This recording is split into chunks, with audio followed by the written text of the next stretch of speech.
I mentioned the New York Times article, and it is a matter of like almost perfect kismet that on the day of, here in America today is the day of final truth, justice, and revelation as it concerns former Mossad agent and blackmail artist Jeffrey Epstein and quote the release of the Epstein files by Attorney General Pam Bondi.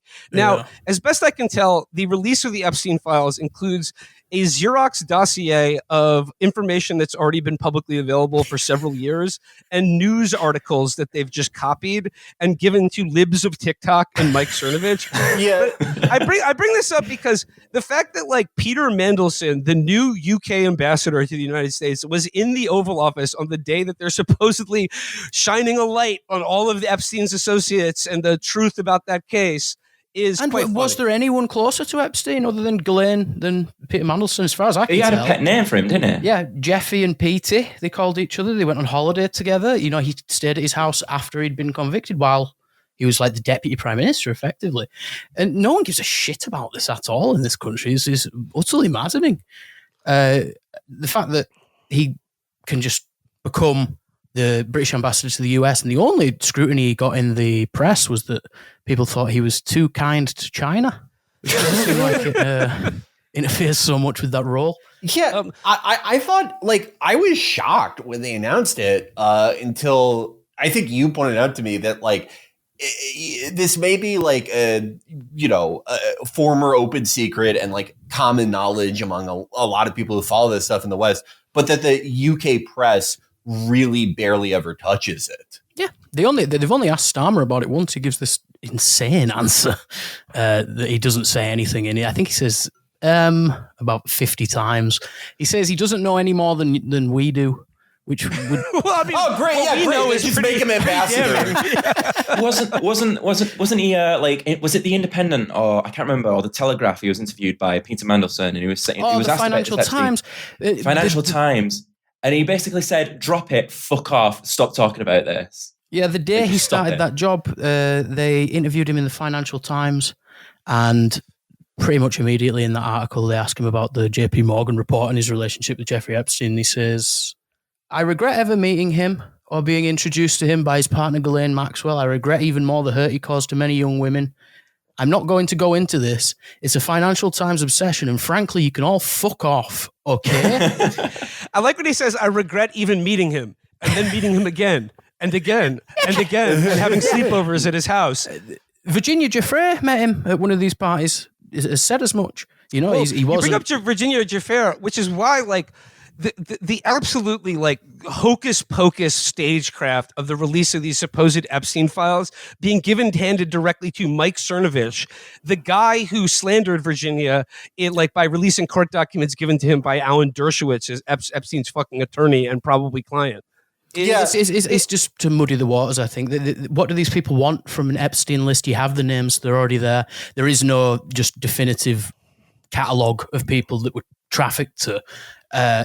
They've not got most people, like in Britain. I don't know if this is a thing abroad, but the vast majority of people in Britain appear to believe a list of celebrities that were at Epstein's island, and some of the names on there. There's a footballer, Callum Hudson-Odoi, who would have been about 6 years old, saying that he was there alongside, like Tom Hanks and any other random approximate Democrat celebrity. I think these people, other than, I guess, maybe more direct evidence that he was in contact with people like Tony Blair, maybe, I don't think there's much more that would be revealed. Obviously, he had some strange relationships with a lot of world leaders. He was answering to a certain country and their certain security services, A famous former cross-dressing, as a matter of professional duty, not for his own enjoyment. Ehud Barak, former cross-dressing prime minister,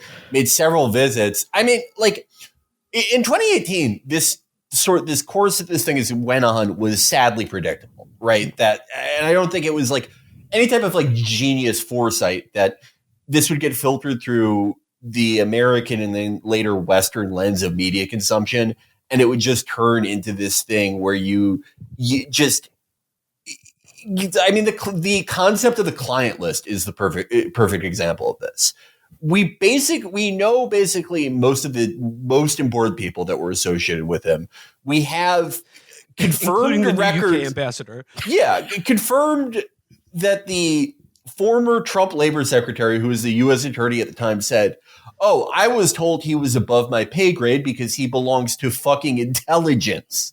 We have everything, but everything hinges on this client list. This thing that, like, you know, it both doesn't exist in the sense that there is not like a literal like PDF that's like, here's all the guys ordered by the worst stuff they did. And guess what? It's ordered by, you know, most to least Democrat. Best I can tell is the FBI seized some CDs that had famous names plus an age on it, but those have never been released in any detail of what those names were or anything like that. Presumably they went straight in bin, you know? You're not seeing those. And this was obviously like there were like probably like more Democrats and more like global center left figures involved with this, but it was truly like a very bipartisan thing at the end of the day. But like the thing that happened today with like the Epstein files part 1, even if the stuff in there wasn't just like Xerox shit we already know, ultra redacted to protect Israel, to protect any like Trump associates, to protect Trump himself, it would be farcical just on the nature of like, you're sending in the fucking alimony rapist and the Chabad spinster, and they're getting if what was in there was real, they are receiving like these tranches of child pornography. And they're like, yo, who's coming to the Holiday Inn to watch this with us? Yeah, it was surreal to see that image of them like in the Rose Garden holding up these like Xerox news articles, beaming ear to ear as they were like, yay, look at all this child sex trafficking. We're so happy to have this now.